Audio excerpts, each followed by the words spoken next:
I need this job. That's what I kept telling myself during my first shift at the morgue, back when I still thought the worst part of the job would be boredom or maybe an overactive imagination. I was wrong. Dead wrong. Let me start with what's been haunting me since my first night. The morgue has security cameras in every room, cold storage, the hallway outside my office, even the autopsy room. Sometime around 2 a.m., I was scrolling through the feeds just to keep myself awake. For a second, I thought I saw something move in the cold storage room. It wasn't a person exactly, more like a shadow. It was subtle, barely noticeable, like the camera had picked up a flicker of movement where there shouldn't have been any.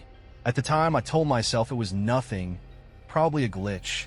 The feed was grainy, and those old cameras mess up all the time, right? That's what I told myself. That's why I didn't go check it out. But the memory of that flicker, the way it darted across the screen, like something testing the limits of the room, still makes my stomach twist. I didn't know it then, but that was just the beginning. Before I get ahead of myself, let me back up. My name's Sam, and up until a few weeks ago, I was the proud owner of a long streak of bad luck. Layoffs, debt collectors, eviction notices, you name it, I've lived through it. So when I stumbled across a job posting for a night watchman at the city morgue, I didn't think twice before applying.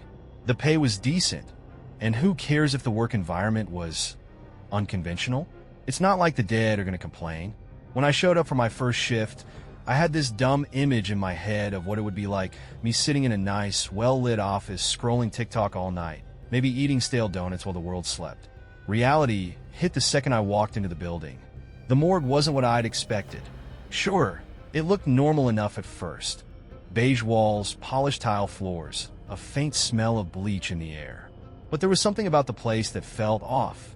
It's hard to explain, but it's like the building itself didn't want me there. The day shift supervisor, Carl, was waiting for me in the lobby. He was older, probably in his 50s, with thinning hair and a cigarette-stained voice. The first thing he said to me was, "So, you're the new guy. Let's see how long you last." I thought he was joking at first, but he didn't laugh. Carl gave me a quick tour. "This is your office," he said, pointing to a small, windowless room at the end of a long hallway. Desk, chair, monitors, coffee pot that probably hasn't been cleaned since the 90s. If you get bored, feel free to alphabetize the filing cabinet or something. Nobody else does. He led me to the cold storage room next. That's where the bodies are kept. Long steel drawers stacked 3 high, each one with a small tag clipped to the front. The room was colder than I expected, the kind of cold that gets under your skin and makes your teeth ache. "Don't touch anything," Carl said, his tone flat. "Seriously.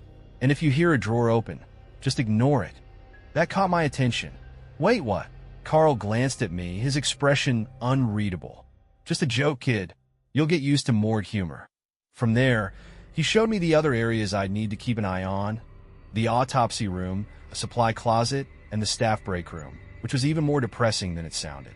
The fluorescent lights flickered constantly, and there was a vending machine in the corner that looked like it hadn't been restocked in years.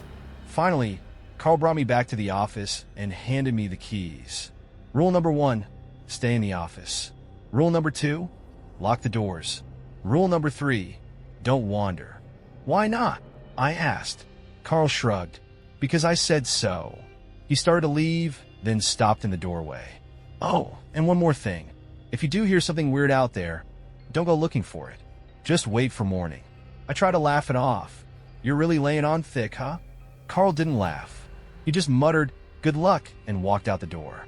By 10 p.m., I was alone.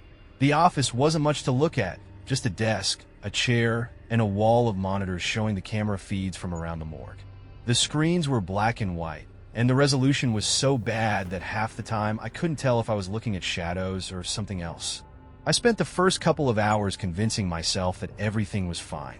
Sure, the lights flickered a bit, and the hum of the freezers in the cold storage room was loud enough to rattle the walls, but it's a morgue. It's supposed to be creepy. But then I started noticing little things. The hallway outside my office felt too quiet, like the air itself was heavier than it should have been. Every so often, I thought I heard faint noises, soft clicks like someone gently tapping on the walls. I told myself it was just the building settling. By midnight, I was ready to chalk it all up to nerves. But then the sound started. It was faint at first, like a distant metallic scrape. At first, I thought it was coming from the vents, but then it happened again, louder this time. It wasn't just a sound, it was a specific sound. The sound of a drawer sliding open. I glanced at the monitors. The feed from the cold storage room looked normal. Rows of drawers, all neatly shut, nothing out of place. But the noise didn't stop.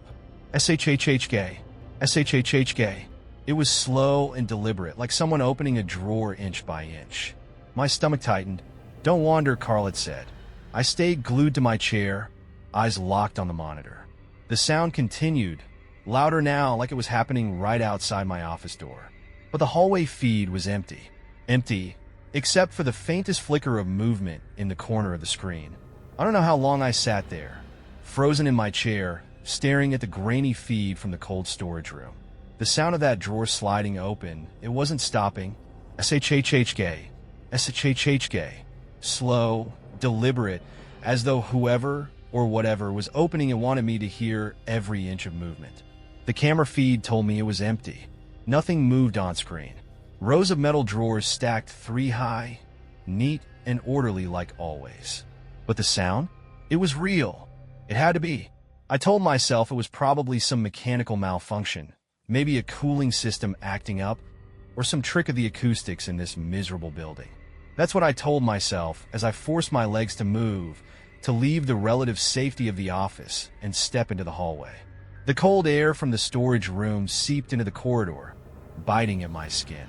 I hesitated at the door, every part of me screaming to turn back. But I couldn't shake the thought that maybe Carl would find out I ignored it. That maybe I'd get fired for slacking on my very first night. I pushed the door open. The room was as cold as I remembered, colder even. The kind of cold that makes your breath hang in front of you like smoke. The long steel drawers were all shut, just as they'd been on the monitor. For a second, I thought maybe I'd imagined the whole thing. And then I saw it. One drawer near the middle row was pulled all the way out. It wasn't just open. It was hanging unnaturally far, tilting like it was about to fall right out of the wall. I stayed in the doorway, my fingers gripping the frame like it could somehow keep me safe. "Hello," I called out, my voice echoing in the empty room. No answer. I stepped closer, the rubber soles of my shoes squeaking against the tile. The drawer was empty. No body. Just the flat, sterile steel surface, polished to a mirror shine. But there was something inside. A small white object sat at the very center of the drawer, almost glowing under the flickering fluorescent lights. I leaned over it, my breath fogging the surface. It was an old name tag cracked right down the middle. The name was faded, but I could still make it out. Gregory Finch. My stomach turned. I don't know what I was expecting to find, but it wasn't that. I looked around the room, half expecting Carl to jump out and yell "gotcha," like this was some kind of sick prank. But there was no one. It didn't make sense. Carl had said the drawers only held bodies waiting to be claimed, and there was no reason for an old name tag to be sitting in one, especially one that wasn't attached to anything or anyone.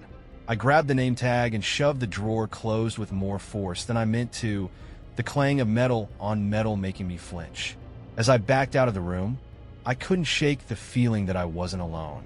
The rest of the night passed in a haze of paranoia. I stayed in my office, checking and rechecking the monitor feeds, but nothing else happened. No flickers, no sounds, no movement. Just that eerie, empty silence. When Carl showed up the next morning, I practically jumped out of my chair to meet him. "What's the deal with Gregory Finch?" I blurted out, holding the name tag up like I'd caught him in some kind of conspiracy. Carl frowned, taking the tag from my hand and inspecting it like he'd never seen it before. "Where'd you find this?" "In the cold storage room," I said. One of the drawers was open, but there wasn't a body inside. Just this. For a moment, Carl didn't say anything. Then he gave me a faint smirk, like he was trying to lighten the mood. "Guess that's why Gregory left in such a hurry." "What's that supposed to mean?" Carl shrugged, tossing the name tag onto the desk like it didn't matter. "He was the guy before you. Worked here maybe 2 nights? Didn't show up for his 3rd shift. Figured he couldn't handle it." I wanted to ask more, but Carl was already walking out of the room, muttering something about his coffee needing more sugar. That afternoon, I couldn't stop thinking about Gregory Finch. Carl's casual attitude about the whole thing made my skin crawl. If Gregory had left in such a hurry, why was his name tag in a drawer? When Carl wasn't looking, I went through the employee logs in the filing cabinet. It was a battered thing, stuffed with old forms and barely organized, but I eventually found what I was looking for, a list of past employees. Gregory Finch was there, his name scrawled in faded ink. Under reason for leaving, someone had scribbled, "Not applicable." But that wasn't what caught my attention. There were dozens of names on the list. Dozens of night watchmen, none of whom had lasted longer than a week. Some left after a single night. One guy's record literally just said disappeared. The more I read, the more I felt like I'd swallowed a bag of nails. That night, I locked myself in the office. I told myself it was just nerves, that the first night had been a fluke. But I wasn't taking any chances. The office door was locked, the blinds were drawn, and I had a fresh pot of coffee brewing to keep myself awake. For hours, nothing happened. The camera feed stayed quiet. No drawers moved. No flickers, no shadows, no whispers. By 1 a.m., I was starting to think I'd imagined the whole thing. And then I heard it. Not the sound of a drawer this time. Something worse. It started faint, barely audible over the hum of the monitors. A soft, dragging shuffle like someone was dragging bare feet across the tiles. My stomach dropped. The sound grew louder, closer, until it was right outside the office door. I flipped through the camera feeds, my hands shaking so bad I could barely click the buttons. And then I saw him. A man. Or at least I think it was a man. His skin was pale, almost translucent, stretched too tightly over his thin frame. He was completely naked, standing motionless in the hallway, facing the camera. I froze. Suddenly, his head jerked upward, snapping toward the camera. His eyes, milky white, like they'd been boiled, locked on mine through the screen. And then the feed cut to static. The second the monitor went to static, my stomach dropped like a stone. My hands hovered over the keyboard, frozen in place. I didn't breathe, didn't blink, just stared at the crackling black and white fuzz, waiting for the camera feed to come back online. And then it did. The hallway was empty. The pale man, if that's what I'd seen, was gone. The hallway looked just as lifeless and sterile as before. For a second, I felt a wave of relief, like I'd just woken up from a bad dream. But the relief didn't last, because if he wasn't on the feed anymore, where the hell was he? I sat back, my pulse pounding in my ears, staring at the screen. My gut told me to grab my keys and leave, just get the hell out of that morgue and never come back. But I didn't move. It wasn't just the paycheck keeping me in that chair, though God knows I needed it. It was something else. Some twisted part of me wanted to know what was really happening. It's just my imagination, I told myself. Or maybe Carl's screwing with me. This has to be a prank. Whatever it was, I wasn't about to let it scare me off. I stayed in my chair, eyes glued to the monitor, scanning every inch of the morgue's camera feeds. The cold storage room was empty. The autopsy room was still. The hallway outside my office was as silent as ever. Nothing moved. Hours crawled by. The flickering fluorescent lights in the office didn't help. Every time they buzzed and dimmed, I'd feel a flash of panic, waiting for them to cut out completely. And then, around 3 a.m., they finally did. The office plunged into darkness. My heart jumped into my throat. The faint hum of the morgue's freezers rumbled in the distance, but aside from that, the building was silent. Pitch black and silent. I fumbled for my flashlight, nearly knocking it off the desk, and clicked it on. The beam of light was weak, barely cutting through the darkness. For a moment, I just sat there listening, and then, as suddenly as they'd gone out, the lights flickered back to life. I let out a shaky breath, but when I looked around the room, I noticed something wasn't right. The office door. I always kept it shut. It was one of Carl's rules. But now it was slightly ajar, the crack just wide enough to see the dimly lit hallway outside. My chest tightened. Had I forgotten to close it? "Hello?" I called out, my voice shaking. No response. I stood and walked to the door, my flashlight clutched tightly in one hand. The hallway was empty. As I reached out to push the door closed, something caught my eye. A chair from the break room, one of those cheap plastic ones, was sitting in the middle of the hallway. I could have sworn it hadn't been there before. I shut the door and locked it, my hand shaking so hard I nearly dropped the key. The power flickered again at 4 a.m., this time for only a few seconds. But when the lights came back, I noticed another change. There was a scalpel on the floor. It was sitting in the far corner of the room, just a few feet from my desk. The blade caught the light, glinting like it had been freshly polished. I hadn't seen it before. There was no reason for a scalpel to be in my office. The autopsy room was down the hall. There was no way it could have gotten here on its own.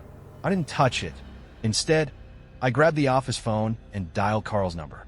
It rang and rang, but he didn't pick up. I left a shaky voicemail, trying to keep my voice steady. "Hey, Carl, it's Sam. Something weird's going on here. I think someone's in the building. Call me back when you get this, okay?" The rest of the night passed in a tense, unbearable silence.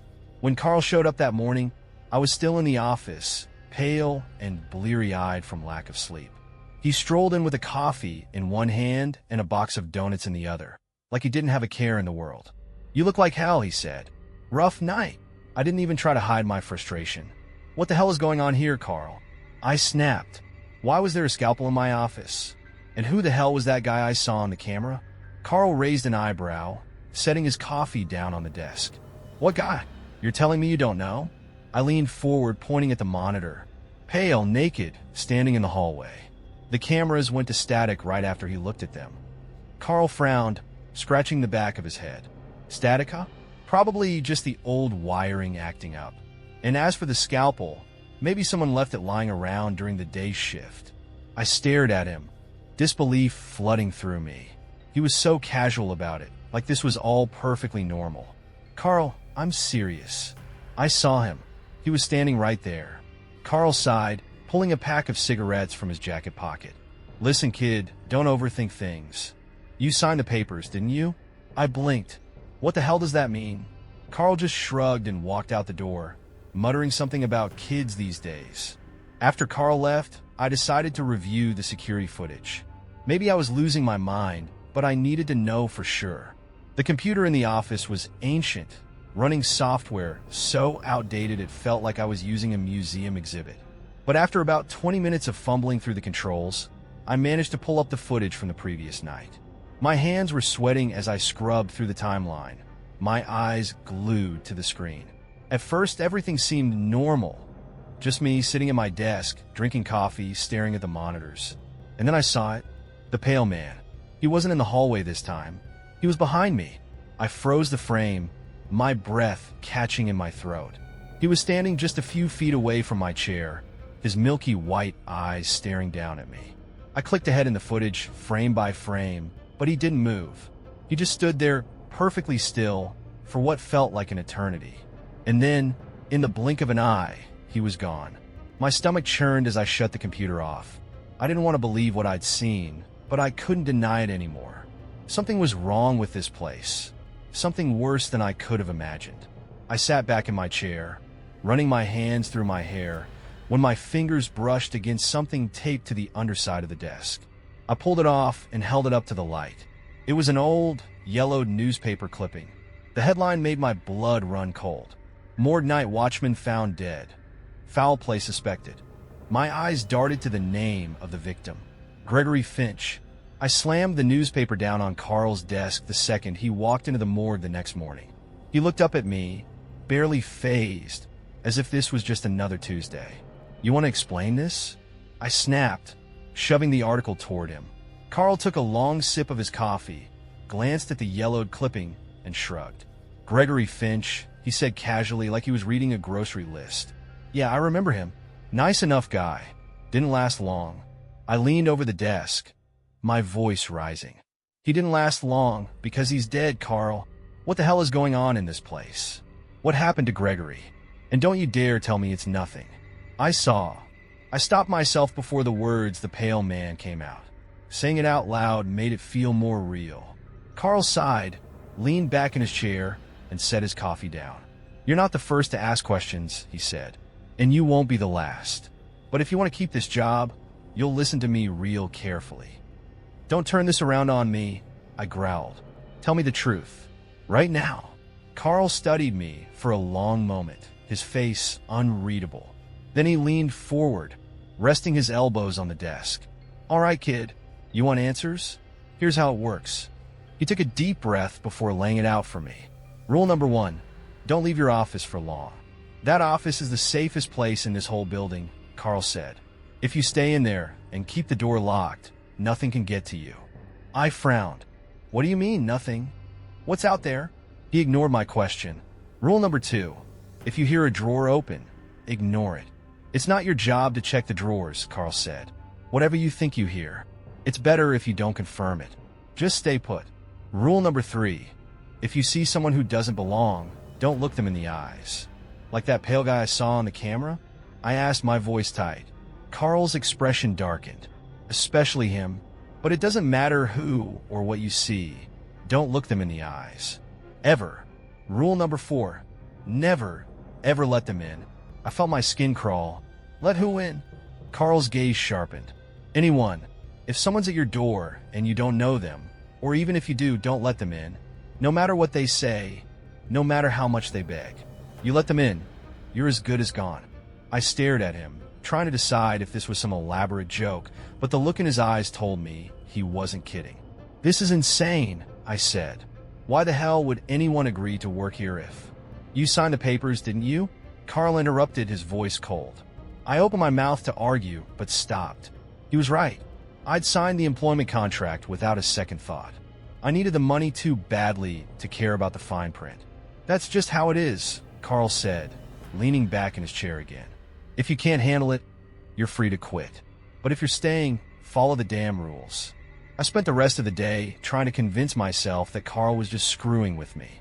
Maybe this was all some initiation ritual, a way to haze the new guy. But no matter how hard I tried, I couldn't shake the memory of the pale man standing behind me on the security footage. When the time came to start my shift, I locked myself in the office and triple-checked the door. I even pushed the filing cabinet in front of it, just to be safe. The first couple of hours passed uneventfully.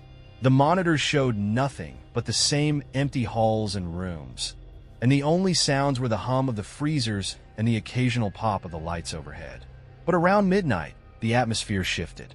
At first, it was subtle, a faint pressure in the air, like the room itself was holding its breath. Then came the whispers. They were soft at first, barely audible over the hum of the equipment. I couldn't make out the words, but they didn't sound human.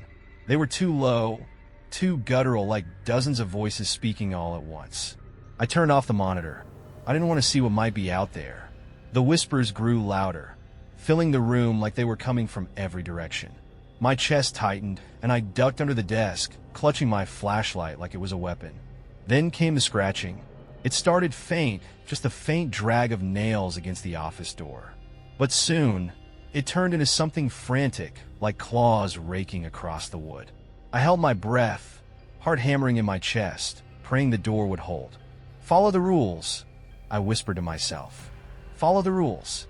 The scratching stopped suddenly, replaced by low, guttural groans that made the hair on the back of my neck stand up.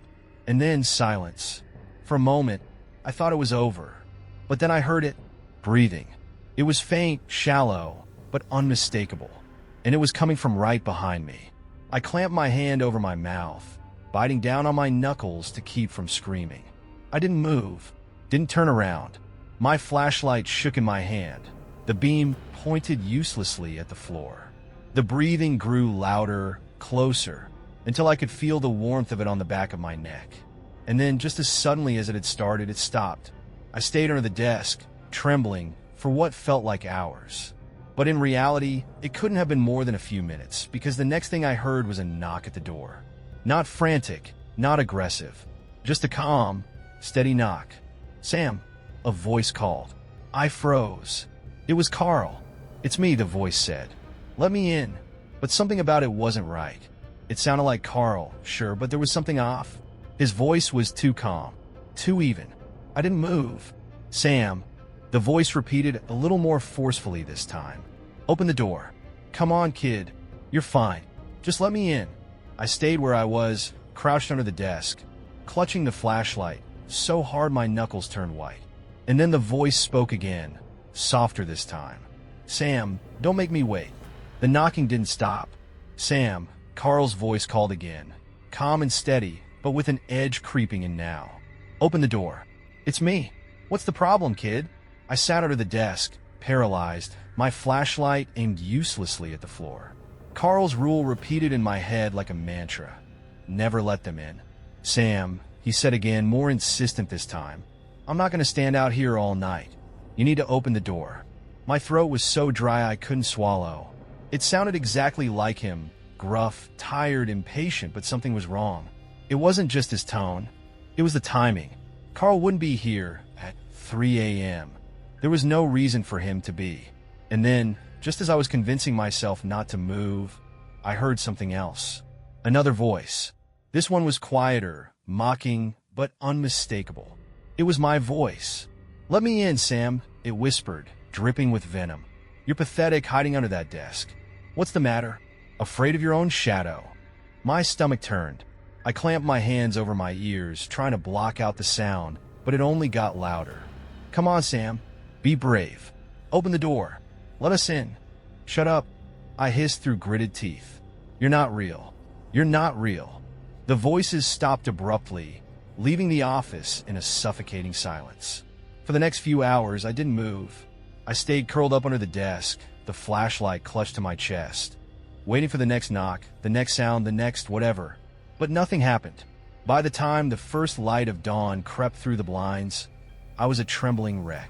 When Carl strolled into the morgue that morning, fresh coffee in hand and looking annoyingly well-rested, I couldn't stop myself. "Did you come by last night?" I asked, my voice raw. Carl froze mid-sip, his face darkening as he set the coffee down. "What did you hear?" he asked, his tone sharp. "You," I said, "or something that sounded like you.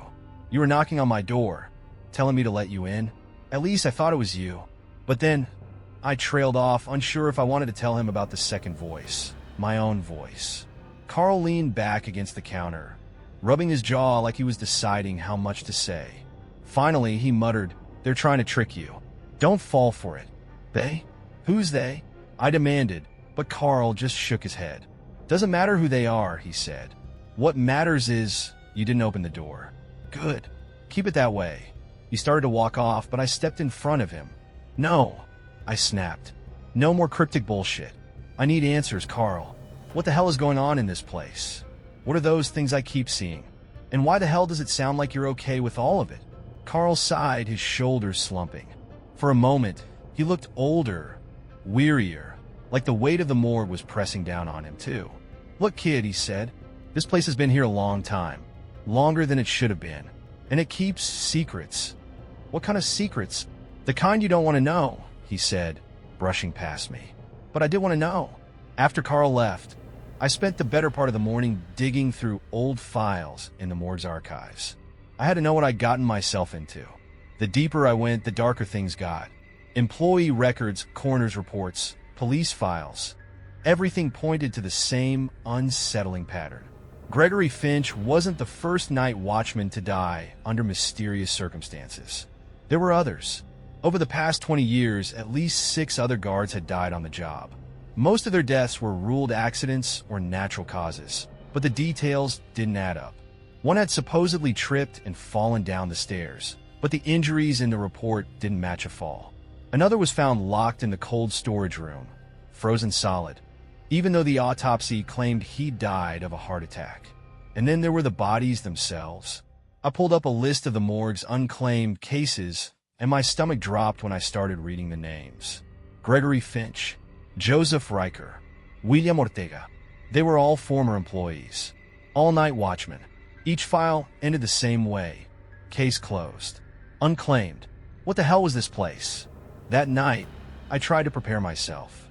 I locked the office door, shoved the filing cabinet in front of it, and even taped a piece of paper over the small window so I couldn't see out. But none of it made me feel safe. Around midnight, the pale man returned. I saw him on the monitors, standing in the cold storage room, his skin stretched tight over his skeletal frame. He didn't move at first, just stood there like a statue. But then, slowly, he bent down and picked something up. A body bag. He dragged it behind him as he walked toward the hallway, his movements stiff and unnatural, like a marionette being controlled by invisible strings. I watched, horrified, as he stopped in front of the office door. And then he just stood there. For hours, he didn't move. I sat under the desk again, shaking, trying not to make a sound. The monitor showed him still standing there, the body bag slumped on the floor next to him. I don't know how long it lasted. Time felt warped, stretched thin, but eventually, the fear turned into frustration. I couldn't take it anymore. Clutching my flashlight, I crawled out from under the desk and moved toward the door. My heart was pounding so loud, I thought he'd hear it. I leaned toward the small window, slowly peeling back the paper I'd taped there. The hallway was empty, but the body bag was still there, sitting just outside the door. The body bag sat just outside the door. I didn't touch it. I couldn't even look at it for long. Every time my eyes drifted toward the small, black lump on the monitor, my stomach turned. The thing hadn't moved since the pale man had dropped it there, but that didn't make it any less unsettling. The longer it stayed, the worse it got. The air in the office felt heavy, oppressive, like the bag was leaching something into the atmosphere. I told myself I'd wait it out. Whatever was inside wasn't my business. If I followed Carl's rules, morning would come and Carl would deal with it. But hours passed, and the smell began to creep in. At first, it was faint, just a whiff of something rotten when the air conditioning kicked on. Then it grew stronger, thick, pungent, like spoiled meat left out in the sun. I covered my nose with my sleeve, gagging as the stench filled the office. There was no way I could ignore it anymore. Against every instinct screaming at me to leave it alone, I decided to open the door. The hallway was eerily silent. I inched toward the body bag, flashlight trembling in my hand. Up close, it looked worse. The black plastic was wrinkled and bulging, as if something had been stuffed inside without care. The knot sealing it shut was haphazard, loose enough that I could already see something pale sticking out of the edge. I crouched down, trying not to breathe in too deeply. "Don't do this," I muttered to myself. "Just leave it and go back inside." But I didn't leave it. I reached out and tugged the knot loose. The bag crinkled as it fell open, revealing what was inside. I wish I hadn't looked. The corpse was half decayed, its skin gray and mottled, its face barely recognizable as human. Pieces of flesh had sloughed away, exposing bone underneath. The mouth hung open in a permanent scream, its teeth yellowed and jagged. And its hands were clutching something. I leaned in closer, my eyes watering from the stench, and saw what it was holding, an old employee name tag, the white plastic cracked down the middle. The name on it made my blood run cold. Carl. I stumbled back, nearly tripping over my own feet. My head spun, my stomach heaved, and I turned away just in time to vomit onto the floor. This couldn't be real. Carl couldn't be dead. I'd just seen him that morning, walking into the morgue like it was any other day, sipping his damn coffee and making snide comments. This had to be some kind of sick joke. Panic set in. I bolted back to the office, slamming the door shut and locking it behind me. My hands shook as I grabbed my phone, dialing 911. No signal. I stared at the screen, my heart racing. I tried again, and again. The same result every time. Come on, I muttered, switching to the landline on the desk. I jabbed at the keypad, but there was no dial tone. Nothing. The morgue felt like it was closing in on me, sealing me inside. I glanced at the monitors, hoping to see something, anything, that would explain what the hell was happening. And that's when I saw him. The pale man. He was standing in the cold storage room, just behind the window. His face was pressed to the glass, his milky white eyes staring directly into the camera. His lips were pulled back into a grotesque grin, stretched too far to be human. I froze, my breath hitching in my throat. The lights in the office flickered, and for a split second, I thought I saw his reflection in the window behind me. But when I whipped around, the room was empty. I couldn't stay here. I grabbed my keys and bolted out of the office, my shoes squeaking on the tile floor as I made my way toward the elevator. My only thought was escape, getting out of this place, getting as far away as possible. The elevator doors opened with a cheerful ding, mocking the terror clawing at my chest. I stepped inside and slammed the button for the ground floor. The elevator lurched, the lights inside flickering as it began to descend. But after only a few seconds, it shuddered to a stop. I waited, my heart pounding, but the doors didn't open. "Come on," I muttered, jabbing the button again. The elevator groaned, then started moving up. No. The numbers on the display blinked erratically. 2, 5, 7, back to 3. None of it made sense. When the doors finally slid open, I was back on the same floor I just left. The hallway stretched out before me, impossibly long, its fluorescent lights buzzing overhead. I took the stairs instead. At first, they seemed normal. The metal steps clanged under my feet as I ran, spiraling downward toward freedom. But after what felt like minutes of sprinting, I realized something was wrong. The door to the ground floor never came. I stopped, panting, leaning against the railing to catch my breath. Looking up, I could still see the door to the morgue's main floor far above me. Looking down, the stairs stretched endlessly, disappearing into the shadows. I climbed back up, hoping to find my way back to the main hall. But no matter how far I went, the door never got any closer. I was trapped. I don't know how long I wandered before I found the break room. It shouldn't have been there. It was on the other side of the building, but at that point, I didn't care. All I wanted was a place to sit down, to catch my breath, to think. When I stepped inside, I froze. Carl was sitting at the table, sipping his coffee like nothing was wrong. "Carl?" I asked, my voice trembling.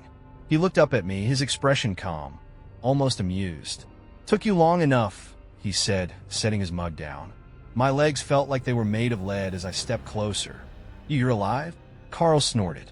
"Of course I'm alive. You look like you've seen a ghost, kid." I stared at him, my mind racing. The body in the bag, the name tag, none of it made sense. "But," I thought. "You're not going anywhere," Carl interrupted, his tone matter-of-fact. Something in his voice made my blood run cold. As I watched, his face began to change. His skin grew pale, almost translucent, stretching tightly over his skull. His eyes clouded over, milky white, just like the pale man's. "You'll join us soon," he said, his voice low and guttural, a cruel grin spreading across his face. Carl's skin continued to change as I stood frozen in the break room. His features stretched and twisted, his face collapsing into something both familiar and horrifying. His grin grew too wide, his lips pulling back to reveal jagged, yellowed teeth, while his clouded eyes locked onto mine. "Carl," I whispered, even though I knew the answer. This wasn't Carl, not anymore. He tilted his head, his voice a sick, guttural echo of itself. "This is how it's always been, Sam. The living work here until they're not living anymore. Then we take your place." I stumbled back, my chest tight, my breathing ragged. My mind reeled, trying to make sense of his words. But the implications were clear. Carl hadn't been alive for a long time. Maybe he never was. "Stay away from me," I croaked, grabbing a chair to put between us. Carl didn't move, his grotesque grin never faltering. "You're wasting your energy, kid. There's nowhere to go. No one's coming to save you." He leaned forward, his voice dripping with malice. "You already belong to us." I bolted out of the break room without a second thought, my footsteps echoing down the hall. The morgue seemed even darker now, the buzzing fluorescence dimming with every step I took. I sprinted back to the office, slamming the door shut and locking it behind me. My heart pounded as I shoved the filing cabinet back in front of the door, reinforcing the flimsy barrier. It wouldn't hold for long, but it was all I had. The air in the office felt heavier than ever, pressing down on me like a lead weight. My head swam as whispers began to seep through the walls, soft, disjointed voices calling my name. "Let us in. You can't hide forever." I dropped to the floor, clutching my knees to my chest, rocking back and forth as the voices grew louder. Then came the knocking. It was slow and deliberate at first, a steady thunk, thunk, thunk against the door. But soon, it turned frantic, like dozens of hands pounding against the wood. I crawled under the desk, trembling, as the whispers turned into low, guttural groans. The monitor on the desk flickered, showing the hallway outside the office. They were all there. The pale man, Carl, and others I didn't recognize. Their faces were wrong, stretched and decayed, their clouded eyes staring unblinking into the camera. They stood in a loose semicircle, blocking the hallway, their mouths moving in silent chants. "Go away," I whispered, my voice cracking. "Just go away." The knocking stopped. For a moment, the silence was worse. I stayed under the desk, gripping the scalpel I'd swiped from the cold storage room earlier. My knuckles turned white as I waited for the next sound, the next horror. But nothing came. The monitor flickered again, and the hallway outside was empty. The pale man, Carl, the others, they were gone. My relief was short-lived. From somewhere deep within the morgue, I heard the unmistakable sound of a drawer sliding open. I wanted to ignore it. Every bone in my body screamed at me to stay put, to wait it out until morning. But something stronger, a sick, desperate curiosity, pulled me to my feet. My legs felt like lead as I crept toward the door. I paused, my hand hovering over the lock, waiting for the next sound. SHHHK. The metallic scrape of the drawer echoed again, louder this time. It was coming from the cold storage room. I swallowed hard and unlocked the door. The hallway was just as I'd seen it on the monitor. Empty, silent, suffocatingly still. But the cold air seeping from the storage room told me exactly where I needed to go. I didn't want to do this, but I had to. The cold storage room was colder than ever, my breath fogging the air as I stepped inside. The drawers were all closed except for one, middle row near the back.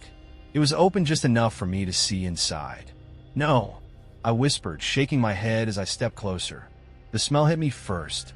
Rot and decay, thick and overpowering, making me gag as I leaned over the open drawer. Then I saw it. The body was fresh, its features unmistakable. The dark hair, the uniform, the terrified expression frozen on its face. It was me. My corpse lay sprawled in the drawer, the morgue signature white tag already tied around its wrist. My name stared back at me, bold and undeniable, Sam Willis.